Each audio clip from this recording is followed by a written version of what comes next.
Bismillahirrahmanirrahim. Assalamualaikum warahmatullahi wabarakatuh. Nahmaduhu wa nasta'inuhu wa nastaghfiruh wa na'udzu billahi min syururi anfusina wa min sayyiati a'malina. Pertama-tama marilah kita panjatkan puja dan puji syukur kita kehadirat Allah Subhanahu wa taala, yang mana Allah Subhanahu wa taala ini telah memberikan kita nikmat zahir maupun batin, terlebih lagi nikmat iman dan Islam.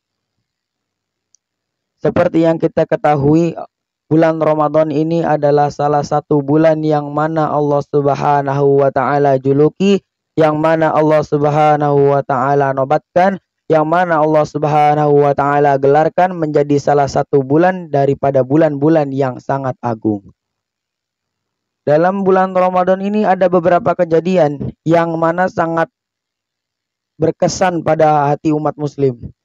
Yang pertama nih, salah satunya yaitu adalah turunnya Al-Quran pada bulan Ramadan. Yang kedua, terjadinya Perang Badar. Perang Badar ini juga terjadi pada bulan Ramadan. Adapun yang ketiga, itu adalah Isra Mi'raj, yaitu diangkatnya Nabi Muhammad SAW ke langit ketujuh, ke Sidratul Muntaha, dan di sanalah diwajibkannya perintah salat.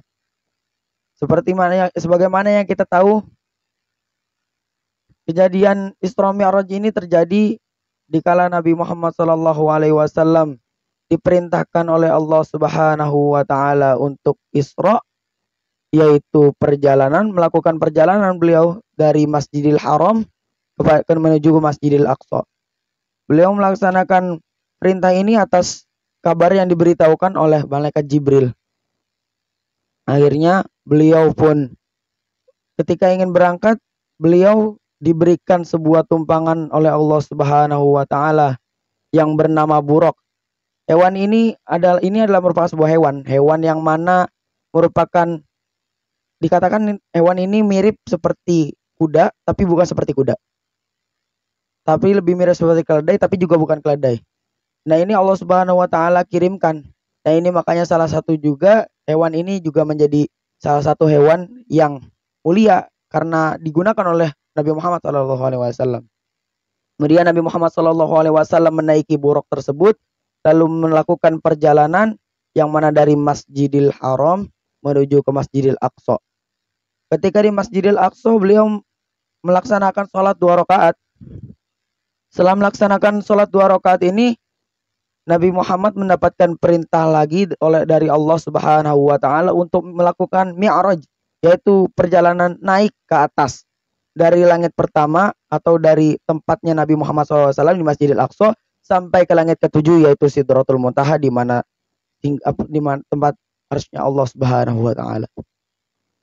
Kemudian beliau pun menyetujui apa yang difirmankan oleh Allah Subhanahu wa taala, apa yang diperintahkan oleh Allah Subhanahu wa taala.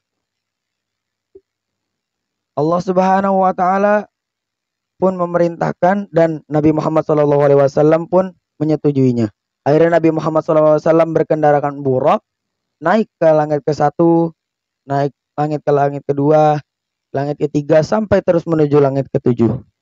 Akhirnya ketika sampai di langit ke-7 di Sidratul Muntaha, Allah Subhanahu wa taala memerintahkan Nabi Muhammad untuk menyiarkan kepada seluruh umatnya, kepada seluruh pengikutnya, bahwa mulai saat itu diwajibkannya salat, perintah salat.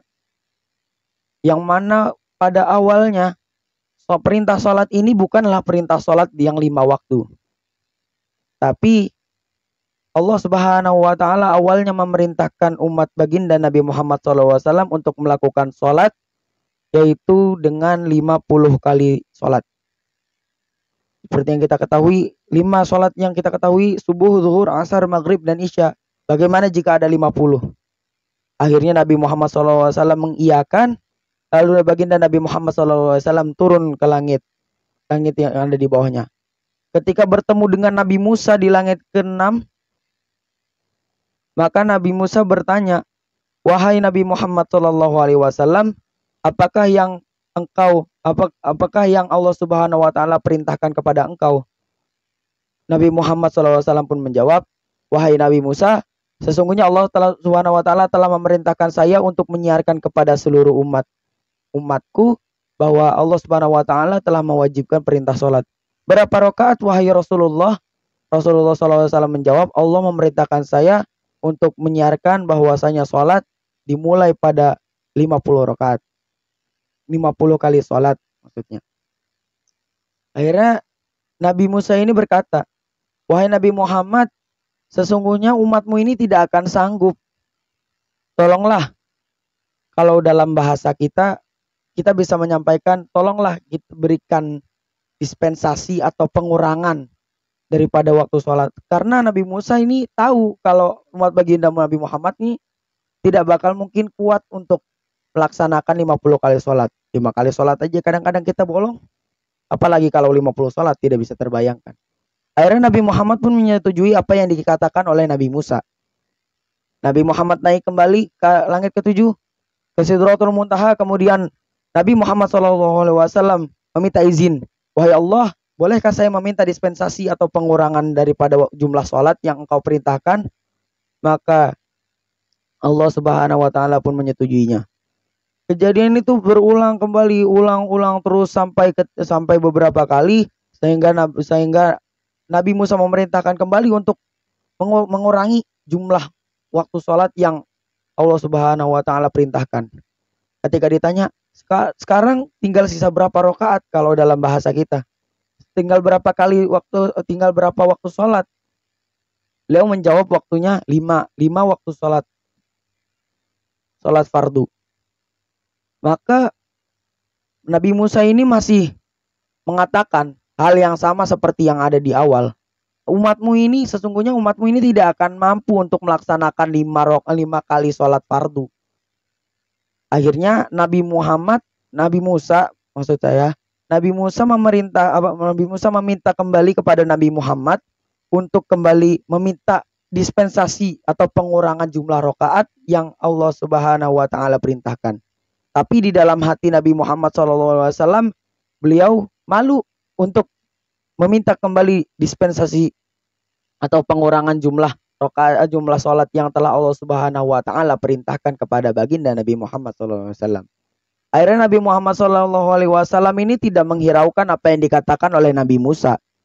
Akhirnya Nabi Muhammad SAW pun turun menuju langit pertama, menuju ke bumi, dan akhirnya mulai dari saat itulah sholat fardu diwajibkan. Seperti yang kita ketahui, hukumnya sholat fardu di sini adalah wajib. Dan dalam bulan Ramadan, pahala sunnah dijadikan wajib, pahala wajib dijadikan 70 kali lipat ganda pahala yang Allah Subhanahu wa taala akan berikan. Oleh sebab itu, Allah Subhanahu wa taala telah memerintahkan perintah sholat wajib kepada kita. Untuk itu, marilah kita semangatkan lagi diri kita untuk melaksanakan sholat berjamaah. Baik yang fardu maupun sunnah, baik yang qobliyah maupun ba'diyah, baik yang tarawih maupun idul adha ataupun idul fitri, semua kita harus lakukan dengan niat ikhlas dan mengharapkan ridho Allah Subhanahu wa taala, agar Allah Subhanahu wa taala meletakkan kita di sisinya, meletakkan kita pada rahmatnya, meletakkan kita pada surga firdausnya Allah Subhanahu wa taala. Itu saja yang dapat saya sampaikan. Kurang lebihnya mohon maaf. Apabila ada salahnya datang daripada diri saya sendiri, apabila ada benarnya itu ada hakikatnya dari Allah Subhanahu wa taala. Wabillahi taufik wal hidayah wa ridha wal inayah. Wassalamualaikum warahmatullahi wabarakatuh.